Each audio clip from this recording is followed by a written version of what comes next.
Hola, buenas tardes a todos. Yo soy Ana Conde, soy residente del Clínico de Ginecología y ella es mi compañera Natalia Sánchez, que es residente de Dermatología. Y vamos a contaros hoy un poquito nuestra experiencia con la asociación AISE hace ya 3 años, después de que hiciéramos nuestro examen MIR, que supongo que más o menos es la situación en la que estaréis vosotros, MIR, EIR y situaciones parecidas. Os queríamos contar un poquito nuestra experiencia, la organización de la asociación, cómo se creó y responder un poco a vuestras dudas, porque si estáis aquí suponemos que os apetecerá mucho viajar y os apetecerá mucho ayudar, pero habrá muchas cosas a las que no sabéis a qué os vais a enfrentar, cómo va a ser y tendréis bastantes dudas, supongo. La campaña se desarrolla en Ecuador, que explicaros un poquito la geografía. Como veis, Ecuador es un país pequeño que se encuentra entre Colombia y Perú y también está limitado, por otra parte, por el Océano Pacífico. Esto sería el mapa de Ecuador. Aunque no está aquí muy representado, Ecuador se divide geográficamente en 3 zonas. Está por un lado la zona de la costa, que abarcaría las provincias de Esmeralda, Manabí, Guayas, Santa Elena. Luego la zona central correspondería a la zona de la sierra, que es la zona surcada entera por la cordillera de los Andes. Y por otro lado, la zona que estaría limitada con Perú es la zona de la selva, la zona de la selva amazónica. Entonces, esto hace que tengamos 3 zonas muy diferentes en lo que se refiere al clima, a las enfermedades que allí podemos tener, lo que difiere mucho que la campaña se realice en una provincia o en otra.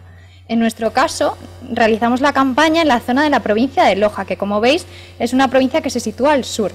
Esta provincia tiene un clima de sierra, entonces estábamos en una zona alta en el que el clima más o menos era en torno a los 14, 15 grados de mínima y unos 18 de máxima, ¿vale? Bueno, contaros un poquito la historia de cómo surgió esta organización. El fundador de esta ONG se llama Ney Briones y es un médico ecuatoriano que ahora mismo trabaja en España. No sé si lo sabéis, pero la mayoría de los países de Sudamérica tienen una especie de tradición, obligación para sus médicos de realizar un año de asistencia rural. Ellos hacen la carrera y luego durante un año van a un pueblo y son los médicos del pueblo y están allí para todo, pues desde asistir a un parto, como sería algo parecido a lo mío, o atender a una persona con una crisis hipertensiva o ponerle las vacunas a los niños, están allí un poco para todo. Y el fundador, cuando vio la situación de estos pueblos, se dio cuenta de la realidad a la que estas personas viven, porque aunque ellos tienen un médico disponible, ese médico no tiene demasiados tratamientos para ponerles, demasiadas maquinaria como aquí disponemos de una ecografía, tenemos dudas, una resonancia, un TAC, pero son pueblos, o sea, son situaciones en las que en esos pueblos no tienen una solución fácil. Entonces, ante esta problemática, cuando llegó aquí, decidió devolver un poco a su país e intentar realizar una campaña con médicos españoles, enfermeras, psicólogos, farmacéuticos y diverso personal, fundamentalmente sanitario y también de otra índole, para ayudar a las zonas rurales, ¿vale?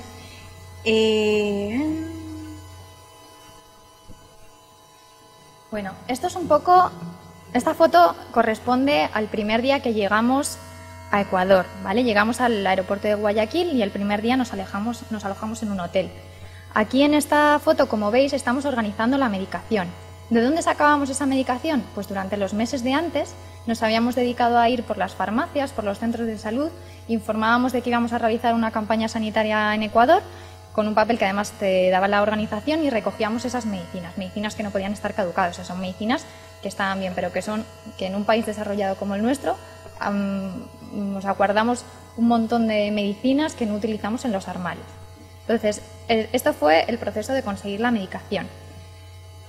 Con lo que os quiero decir es que el viaje a Ecuador empieza antes de ese día del aeropuerto, o sea, uno lo va preparando desde unos meses antes. No os preocupéis, porque ahora mismo con el MIR sé que no tenéis tiempo para más y no tenéis tiempo para pensar en ninguna otra cosa, pero normalmente hay como unas 6 semanas, una cosa así, desde que se acaba el MIR hasta que empieza la campaña, y en ese tiempo, o sea, en ese periodo de tiempo podéis hacer todas estas cosas. También nos dedicamos a vender bolígrafos, camisetas para recaudar dinero para nuestro viaje. Un poquito contaros que son pocas las cosas que tenéis que hacer en este periodo antes del viaje.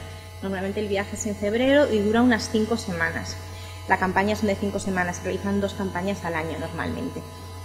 Tenéis que prepararos a nivel de vacunación, o sea, asistir a un servicio de vacunación para que os pongan la vacuna de la malaria si en vuestra zona es precisa, la fiebre amarilla, cólera. Ya el médico ya de preventiva valora, según la zona a la que vayáis, qué necesitáis poneros. Eso, nada, un día vais y el siguiente a lo mejor una dosis de recuerdo. Pero bueno, eso lo podéis usar hasta como descanso de vuestro estudio. O sea, pues me voy a mitad de mañana y vuelvo y sigo estudiando. O sea, no os tiene que agobiar porque realmente eso nos va a quitar tiempo. La organización os suele decir que vendáis bolígrafos o alguna otra cosilla para conseguir dinero, porque nosotros llevamos esos medicamentos que os decía Natalia para luego repartirlos entre la comunidad. Pero vamos, entre familia, amigos, vecinos, que me voy a la biblioteca, venga, cómprame un bolígrafo, cosas así sencillas que no os quiten tiempo de vuestra vida. Y luego ya de cara a los medicamentos, pues ya cuando hagáis el examen tranquilamente, pues vais a las farmacias que tengáis cerca. Mucha gente devuelve medicinas que ya no está usando, incluso la farmacia os puede donar voluntariamente medicación, alguna fundación pequeñita que vosotros conozcáis. O sea, hay varias opciones y lo más importante es eso, que os mentalicéis de que esto no os tiene que quitar tiempo de ahora, que no es el objetivo ni queremos que os suponga un problema para vosotros, ¿vale? Deciros también que lo único que se financia uno por sí mismo es el viaje. Cada voluntario además lleva un seguro médico que es pagado por la organización y que en parte se financia con las ventas de estos productos que os hemos dicho, ¿vale? El alojamiento, la manutención allí, las comidas y eso va a cargo de la organización. Bueno, contaros un poquito lo que sería un día normal en Ecuador, ¿vale? Nos levantamos generalmente temprano porque tenemos un campamento base. El campamento base es el campamento donde se duerme. Según donde estéis, a lo mejor las 5 semanas estáis en el mismo sitio, pero lo más frecuente es que 3 días en un sitio, una semana en otro, para ir abarcando la mayor superficie posible. Y desde donde se duerme hasta el pueblo, cada día varía, ¿vale?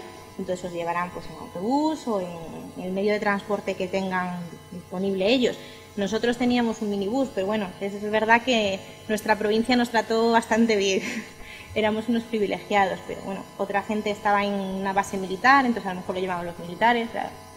Cada uno como puede, ¿no? Pero en todo caso eso siempre se encarga lo que llamamos el socio local. El socio local es los ecuatorianos, para que me entendáis. Y el día empieza, pues lo que os decía, muy temprano, se desayuna y vamos hacia el pueblo de destino. Una vez allí, puede ser una escuela, puede ser una base militar, puede ser algo del gobierno que tengan disponible. Empezamos la jornada que se divide en 2-3 partes. Llegar, organizar la medicación, hacer una charla de prevención sanitaria, que quizás sea la parte más importante de la campaña, y luego lo que es la atención en consulta como tal, ¿vale? Mirad, esto es un edificio muy típico de donde pasábamos la consulta. Esto en concreto pues es un colegio. Y los colegios allí tienen una sola planta, ¿vale? Y tienen estas aberturas por las que, o sea, no suelen tener cristales y suelen ser clases. Y luego en medio pues tienen lo que es el patio del colegio. Esta es más o menos la estructura. En esta diapositiva estamos dando una charla de prevención sanitaria. Como os contaba mi compañera, os voy a hablar ahora bien un poco más detenidamente de los 4 objetivos de la campaña. Es decir, es muy importante saber a qué vamos. Nosotros no vamos a salvar el mundo, simplemente vamos a contribuir con nuestro granito de arena a hacer que esa población tenga una mejor salud, ¿vale? Entonces, el primer punto sería la asistencia sanitaria básica, es decir, me duele la cabeza, me ha salido tal lesión en la piel, tengo diarrea, ese tipo de cosas. Muchas veces los problemas eran muy banales y es que también la población, al enterarse de que había venido un grupo de médicos, pues iban toda la familia como a que se les revisara, aunque realmente estaban todos sanos, pero de vez en cuando sí que se veían cositas. ¿Qué más cosas? El segundo punto de la campaña sería la desparasitación. ¿En qué consiste esto? Pues allí hay muchísimas enfermedades intestinales parasitarias. ¿Por qué? Porque el agua no es potable, el agua es tratada. ¿Y qué quiere decir eso? Pues que no le ponen productos químicos, simplemente lo que hacen es pasarlo como por un colador gigante. Entonces, pues eso hace que las personas tengan parasitaciones, muchas veces por giardia o por otros parásitos intestinales de forma crónica.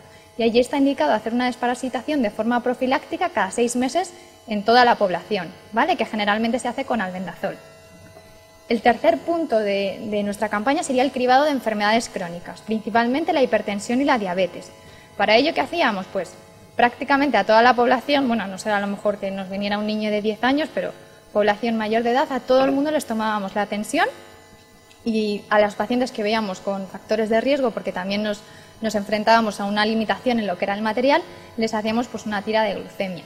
Y con eso pues un poco veíamos. Si bien es cierto que con una medición aislada no se puede diagnosticar ni una hipertensión ni una diabetes, como ellos tienen también su médico de atención primaria allí, pues sí que les hacíamos una nota y los remitíamos a su médico para que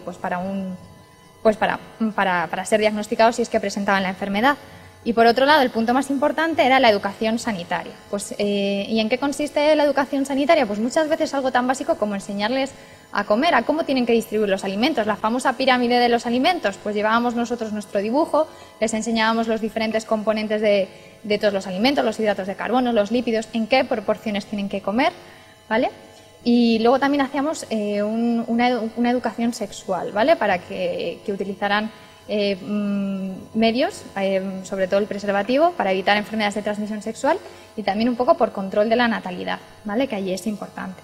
Y en esta diapositiva, como veis, pues estábamos dando nuestra charla, que era muy participativa, les hacíamos preguntas para que ellos se sintieran también implicados y se quedaran mejor con ello. Pues aquí estábamos hablando teníamos, me acuerdo, un señor gordo y decíamos, a lo mejor, pues, una hamburguesa o unos bollos, ¿dónde lo poníamos? Pues en el señor gordo, y en el que estaba atlético y tal, pues le poníamos que estaba haciendo ejercicio o las verduras, o sea, era pues todo muy participativo. Todo lo hacíamos de manera muy sencilla y muy básica, porque la población es de características, no quiero decir la palabra analfabeto, porque no todo el mundo es analfabeto, pero la educación es muy básica.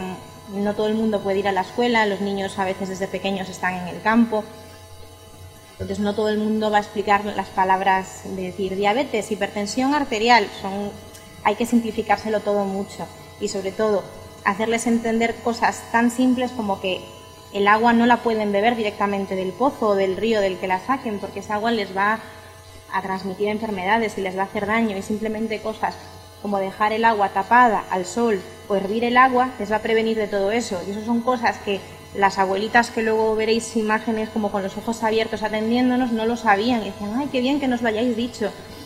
Y, por ejemplo, otras cosas, diabetes, hipertensión, ellos tomarse una pastilla todos los días es como un concepto muy difícil de entender y es la base de esas enfermedades. No es una infección que tú te tomes algo 7 días y te cures. Entonces es muy complicado y hay que insistirles mucho, y esa es la parte quizás más importante de la campaña, que a base de repetir una cosa muchas veces nos crean. Igual que hay mitos que por repetirlos 50 veces no son verdad y todo el mundo se los cree, pues a base de repetir una cosa que es cierta muchas veces, que consigamos que ellos se lo crean y sobre todo que lo hagan, ¿vale? Aquí veis cómo nos atendían. Y bueno, la verdad que decir que la población allí es una población, aunque si bien es cierto que son personas que muchas no han ido al colegio y muchas no saben ni leer ni escribir, son gente súper educada, súper respetuosa y súper cariñosa. O sea, en todos los sitios nos atendieron fenomenal, con un cariño, o sea, nunca hubo una mala palabra, nunca una voz más alta que otra. A mí eso me llamó la atención, me chocó luego de cara cuando yo empecé a hacer guardias ya del primer año de residente, que me di cuenta que las cosas eran diferentes. O sea, de verdad que la población es una población que enamora, que son encantadores. O sea, os vais a sentir súper a gusto entre ellos, os van a tratar como uno más. Si ellos tienen muy poco, os dan lo mejor que ellos tienen siempre. O sea, de verdad que es mucho más lo que yo creo que nosotros recibimos yendo para allá que lo que ellos nos dan, que lo que nosotros damos yendo, ¿vale? Contar también que mientras hacíamos la charla a los mayores de todo lo que os decíamos, de diabetes, hipertensión, enfermedades de transmisión sexual, la pirámide alimenticia, que por ejemplo ellos, tú haces el arroz y a lo mejor las verduras no se las toman y ellos tienen campo para cultivar verduras y mismamente en los platos que luego nos daban de comer a nosotros el arroz podía ser esto y las verduras es que era simbólico y es de lo que más tienen y es algo que no les cuesta. Y al mismo tiempo que hacíamos esto con los mayores, hacíamos una charla paralela con los niños, más de tipo juego, pues explicándoles, hay que lavarse las manos antes de comer, hay que lavarse los dientes, no puedes, en las palabras, o sea, tener ciertos comportamientos de riesgo muy básicos y todo como con un juego, ¿vale? Las chuches, ahí es muy típico que, o sea, siempre están los niños con el caramelo en la boca. La verdad es que realmente el tema de los dientes allí está muy descuidado, o sea, gente súper joven sin dientes, entonces sí que les insistíamos mucho en el tema del lavado de dientes y en el tema de no comer tantos dulces. Y bebidas azucaradas, que es, o sea, si aquí es llamativo, allá es mucho más y a lo mejor no tienen dinero para comprarse un pedazo de carne o sea, una porción de pescado y sin embargo les están comprando chucherías a los niños. Bueno, esto era cómo hacíamos la consulta allí, ¿no? Entonces, generalmente pues variaba un poco, pero en general teníamos a la gente esperando, había una primera persona que lo que hacía era que tallaba a los pacientes, los medía y los pesaba y luego nos llegaban a nosotros. Generalmente en las consultas estábamos siempre dos, un médico y una enfermera, pero dependiendo de las necesidades a veces nos poníamos separados, porque alguna vez sí que nos pasó que nos juntamos que había 500 pacientes para una mañana, entonces si nos poníamos de dos en dos no dábamos abasto a atenderlos. Y bueno, pues cuando nos llegaba el paciente nos llegaba pesado, también tallado, y lo que hacíamos era generalmente tomarle la tensión y ya así preguntarle ¿por qué viene usted? Y aquí bueno, pues es una foto de cómo lo estamos haciendo. Están los pacientes ahí sentados esperando, a veces esperaban fuera, teníamos generalmente alguna zona en la que si queríamos desnudar a algún paciente pues también un poco por conservar la privacidad de ellos y bueno, pues iban pasando poco a poco y así eran. Les hacíamos como una especie de anamnesis básica a todos, aparte de talla, peso, si tenían alguna enfermedad importante, cuántos hijos tenían, a los niños les preguntábamos cuántos hermanos tenían, si estaban vacunados o no, porque claro, no es lo mismo tener un hermano que tener 10, y allá eso es bastante habitual. Y, por ejemplo, saber si tiene alguna enfermedad importante a nosotros nos es útil porque si esa persona toma medicación, nos encontrábamos muchas veces con que te decía que hacía 1 mes o 2 meses que no tomaba la medicación que le habían prescrito porque no se la podía pagar o la seguridad social que técnicamente les proporciona esa medicación ya se habían acabado y no la podían comprar ellos por sí mismos. Algo tan simple como en Alapril, se supone que el médico del pueblo tiene como unas reservas que va dando a quien lo necesita, pero llega un momento en que esas reservas se agotan y si el paciente no se lo puede comprar, pues a lo mejor no se está tomando durante 1 mes el Enalapril y puede tener una crisis hipertensiva o puede tener una descompensación de la diabetes o a lo mejor es un epiléptico y tiene una crisis. Entonces en todo eso, si ya sabemos que alguien tiene de base algo y nosotros llevábamos medicación de España, pues se la podemos dar.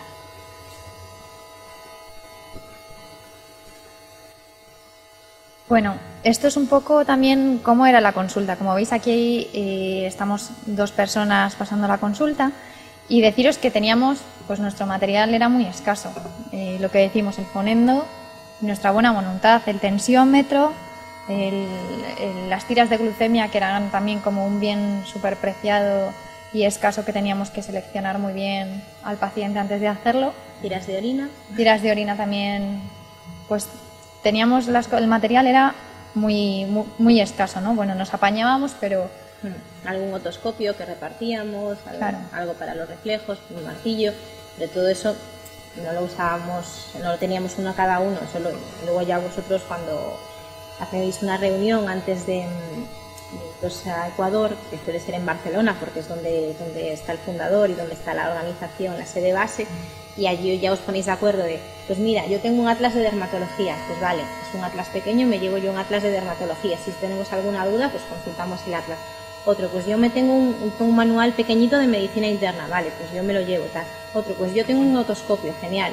Pues así, dentro del grupo, no todo el mundo tiene que llevar de todo, porque con 8 otoscopios allá no hacemos nada, no vamos a eso.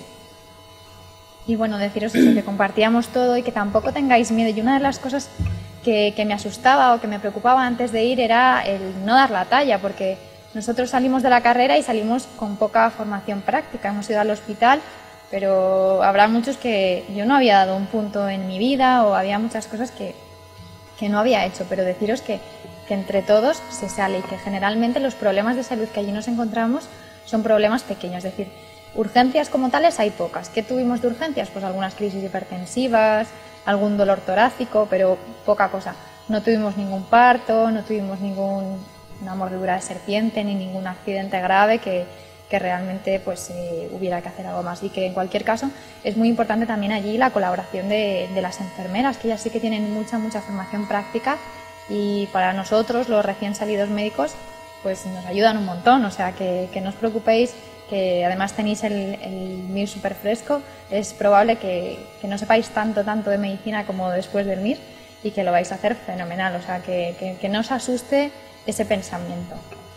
Bueno, deciros que hay como 3-4 grupos que parten a Ecuador a distintas zonas, porque decíamos, alguien puede que vaya a la zona de los ríos, otros pueden que vaya a la zona de la selva, otros que vayan hacia una zona más montañosa, pero se suele repartir la gente disponible. O sea, por ejemplo, en nuestro grupo había como 6-7 personas que habían hecho el MIR, había como 6-7 enfermeras, que la mayoría ya tenían algún año de experiencia, había una psicóloga, había una enfermera y había una persona que le llamamos el logista, que era el padre de una de las enfermeras, que nos ayudaba un poco en lo que podía. Pues era un señor más mayor, allí al ser hombre y mayor le hacen más caso y nos ayudaba un poco a organizar todo. Entonces, eso también es importante para que sepáis que aquí todo el mundo tiene cabida, o sea, que no solo son médicos, no solo son enfermeras, que también hay gente de psicología, que es súper útil, porque igual que nosotros, aquí veis que vamos como en consultitas, ¿no? Y está todo muy abierto, pero si de repente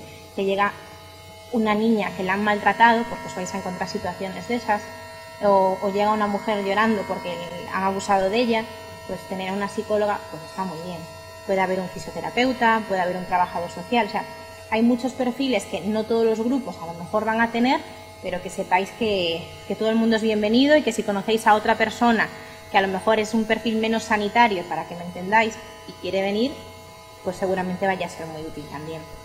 Ney siempre contaba que la persona que mejor había visto dar las charlas de prevención sanitaria era un publicista, o sea que lo digo porque, pues, por lo que cuenta mi compañera, todo el mundo aquí tiene cabida, todo el mundo puede ayudar. Y sobre todo insistiros en eso, en que no tengáis miedo a no dar la talla, miedo a no saber diagnosticar. Allí hay que intentar hacer una aproximación diagnóstica. Que un señor viene doliéndole el estómago y tú crees que tiene una gastritis, pues seguramente tiene una gastritis, pero si por lo que sea os pinta peor algo más cancerígeno o otra cosa ya más agresiva, ellos tienen especialistas, lo que pasa que tienen que ir a la ciudad. Pero si ya alguien con criterio médico o una enfermera, quien sea, les ha dicho, mira, mírate esto un poco más porque tiene mala pinta, ellos ya hacen el esfuerzo, ya no lo dejan. Entonces que sepáis que vuestra labor, poca, mucha, es muy importante, tanto la preventiva como la de diagnosticar una infección urinaria, una infección respiratoria, que eso seguro que lo vais a poder hacer, o una infección en la piel, como sospechar una epilepsia, sospechar otra enfermedad más grave, ¿vale? Que no tenéis por qué diagnosticar, sino derivar a la persona que échate un vistazo en eso. Bueno, esto es un poco también por comentaros lo que os habíamos dicho antes, de que no se llega en coche a todas partes. Pues había veces que teníamos que pasar ríos y teníamos también, por ejemplo, una pick-up, que, bueno, pues lo que vaya siendo el vehículo este con el remolque, nos subíamos ahí y por ahí teníamos que pasar el río. En otras campañas yo sé que ha habido personas que han tenido que ir en burro. Nosotros la verdad que fuimos muy afortunados y más o menos entre andar, el coche, el autobús, pues eso, pero que hay dificultades en el terreno, que las carreteras no son como aquí, que las carreteras muchas veces son de barro y que febrero es época de lluvias y se inundan, o sea que, pero bueno, que yo no tengo una formación física increíble y pude con ello. Y que no tengáis miedo, vamos, que vais a estar bien. Y que en nuestro grupo había perfiles de todo tipo, desde la persona más alternativa que os podáis imaginar a la persona que es más pija, para que me entendáis, ya, o sea, que no os asustéis por nada de eso. O sea, aquí lo que importa es la buena voluntad y las ganas de hacer las cosas, ¿vale? Esto es una foto que hemos puesto de un día que se derrumbó una montaña y allí estuvimos esperando 2 o 3 horas hasta que consiguieron liberar un poquito más, porque si no, no podíamos ir al pueblo al que teníamos que ir a realizar la atención. Contaros también un poquito el tema del alojamiento.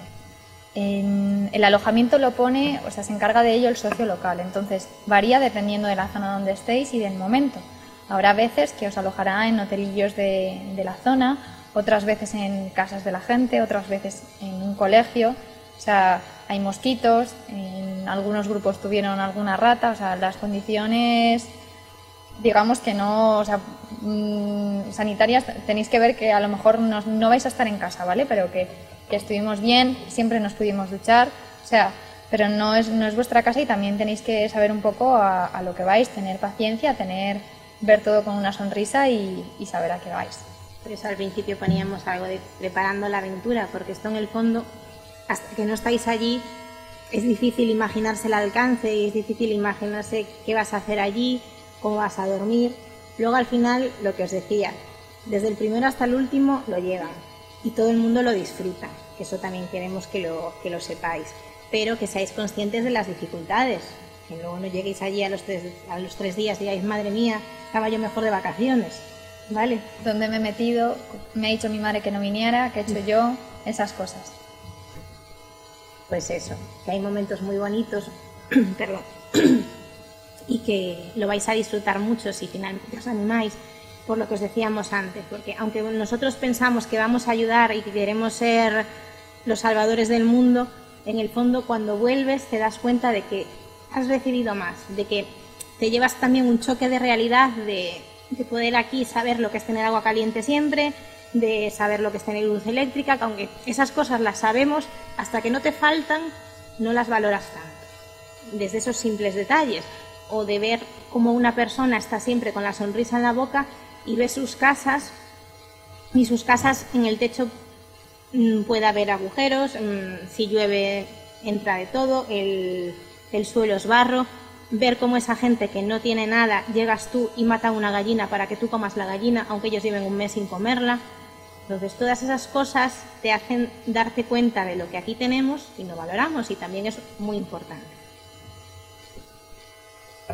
Bueno, esto es una foto de un cumpleaños que celebramos de una compañera, entonces contaros un poquito que fuimos todos un gran equipo, que nos juntamos gente súper diferente, pero que teníamos un mismo proyecto en común, y desde entonces pues tenemos un grupo grande de amigos y que fue una experiencia increíble por toda la gente que conocimos también. Éramos un equipo hasta incluso con los propios conductores del autobús que venían con nosotros a todas horas, o sea, eran una parte más, o sea, vamos, la conciencia de equipo era muy grande, nos ayudábamos entre todos y bueno, de vez en cuando seguimos hablando, y Ana y yo nos conocimos allí y desde entonces seguimos quedando, o sea que es una experiencia inolvidable en todos los aspectos. Y deciros de nuevo que éramos un equipo estupendo, que todo el mundo allí cuenta, con vuestras habilidades, con vuestras pequeñas particularidades de cada uno, que hay si yo me enfado mucho, hay que a veces me cuesta trabajar en equipo. Todo el mundo tenemos nuestras cosillas, pero estoy segura de que cada uno de vosotros tiene algo que aportar. Entonces vosotros lo que tenéis que pensar es lo que podéis aportar, la ilusión que tenéis, las ganas que tenéis, omitir un poquito más la parte de cuánto sé, cuánto no sé, porque eso es lo que tenéis que llevar muy claro. Todo lo que vayáis a hacer es positivo, toda la prevención sanitaria que podáis hacer es positivo. Todo lo que sea hablar con una persona, ayudarla, sonreírla, que se sienta que la estás intentando ayudar, la ayudes realmente o no, la escucha, todo eso es muy bueno, ¿vale? Y que pues ya simplemente deciros que os animéis. Es una experiencia que os vais a acordar toda vuestra vida y que probablemente en el futuro no encontréis el momento para hacerlo. Yo creo que después de Mimir es el punto ideal para tener esta experiencia, que creo que todos deberíamos tener alguna vez en la vida. Y que también eso os puede llevar a querer hacerlo más veces. Tengáis experiencia previa, no la tengáis, ¿vale? Pues bueno, muchas gracias a todos y esperamos que os haya gustado. que os haya despejado alguna dudilla.